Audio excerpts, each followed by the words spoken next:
Why hello there, the Walrus Clown here. Today I'll be delving into my first video game review by going over the Two Lost Kingdoms game for the GameCube. But before that, I'd like to ask everyone to subscribe and turn notifications on. I'll wait.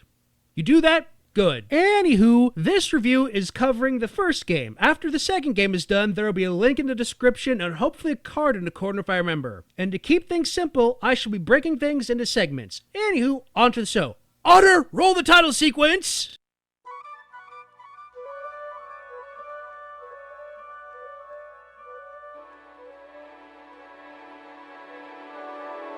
Part 1. The Technicals and Gameplay. Lost Kingdoms, known as Rune in Japan, is a fantasy video game developed by FromSoft. Yes, the Dark Souls people. And published by Activision in North America and Europe. The game was released in Japan on April 25th, 2002. In North America on May 27th, 2002, and in Europe on August 9th, 2002. And is a card-based action role-playing game where battles are fought in real time. You can hold up to 30 cards in your deck, and you have a basic paper, rock, scissors, Pokemon-esque elemental advantage thing going on. With 5 elements, that being wood, fire, water, earth, and neutral. With fire beating wood, wood beating earth, earth beating water, water beating fire, and neutral consisting of mostly boss monsters with no elemental weakness, but can still be defeated. And if I can say something, this card-based combat system is so unique to this game series, and I love it. Nothing has even come close. Not even a spiritual successor. All you F-Zero and Paper Mario fans need to shut up. While the games themselves have fallen on hard times, there are plenty of indie developers who have made games with similar gameplay to get your fix.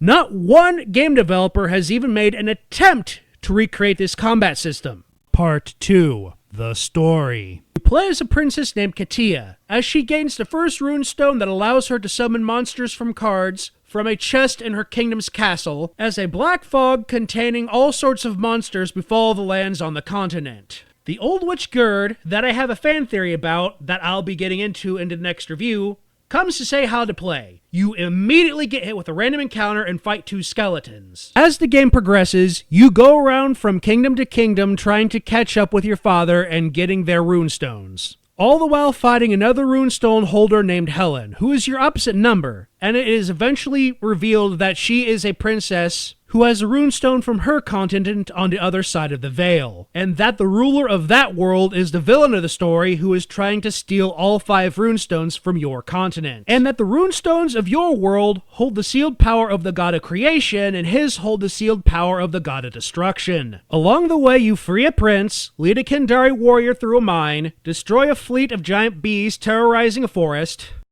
Bees, my god.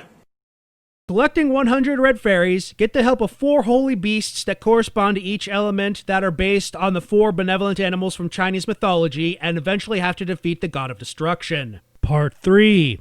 That stupid bridge level. This segment is about what is considered the worst level in the game, the Bridge of Sarvan. And it is bad. And it isn't bad in a unique way either. It's just boring. You go across the bridge fighting enemy monsters. There's a puzzle at the center of the bridge, but there is nothing to write home about. There are 2 other levels where you do just that, but they at least have fun, interesting locations for you to roam through. It's just a bridge. The level is like going poop without your phone. Yeah, it stinks, but once the stank wears off in a few seconds, you're just bored.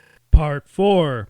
The 4 Holy Beast cards. So there are 5 elemental types, that being fire, wood, earth, water, and neutral. The 4 Holy Beast cards represent 4 of the elements, each with their own level, where you have to beat them to get their card. First is the Fire Lord the Phoenix, who is in charge of fire, and she is a complete pussy. She has you go and destroy a fire demon fox who is destroying her realm for her instead of doing it herself, because a fox with fire magic can totally beat the Lord of Fire monsters in combat. Then you fight the Lord of Water, the Blue Dragon, and he's a complete pussy. He has you fight a kraken to prove yourself instead of fighting you himself. Yeah, he's a healing card that breaks the game, but there are plenty of monsters that heal you when you summon them, still attack you when they are enemies. Why doesn't he have an attack? Then you go after the Lord of Earth, the Giant Tortoise, and he's a complete pussy. He's a complete joke. The 2 Sphinxes he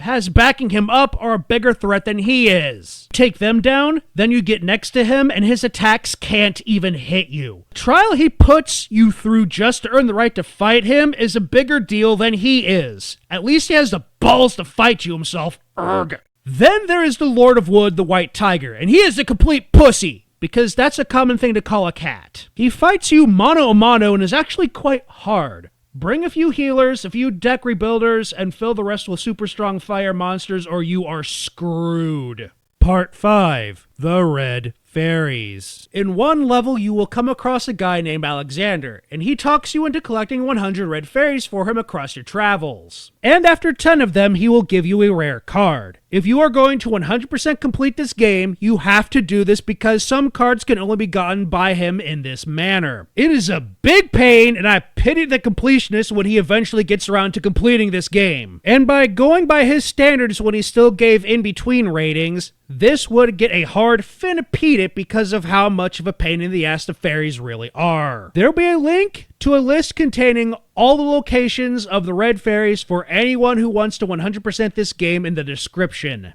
Part 6. Tips and Tricks. A thing a lot of people I know complain about with this game is getting the Golden Goose card. The mechanic in the game is that you hit the Z button while throwing a card, you do a little bit of damage. But if that little bit of damage finishes off the monster's HP, you will get that monster card to use unless that monster is coded as a boss monster. The Golden Goose can only be found in one level, it rarely spawns, and it is extremely easy to kill, so a lot of people have a hard time with it. Unless you know this little secret, in the Kendari mine level, there is a crystal that is much larger than the others. If you get a random encounter near it and then smash the crystal while in battle, when you win, the Golden Goose card will be found on the ground where the crystal used to be at. Nice and simple, isn't it? Part 7.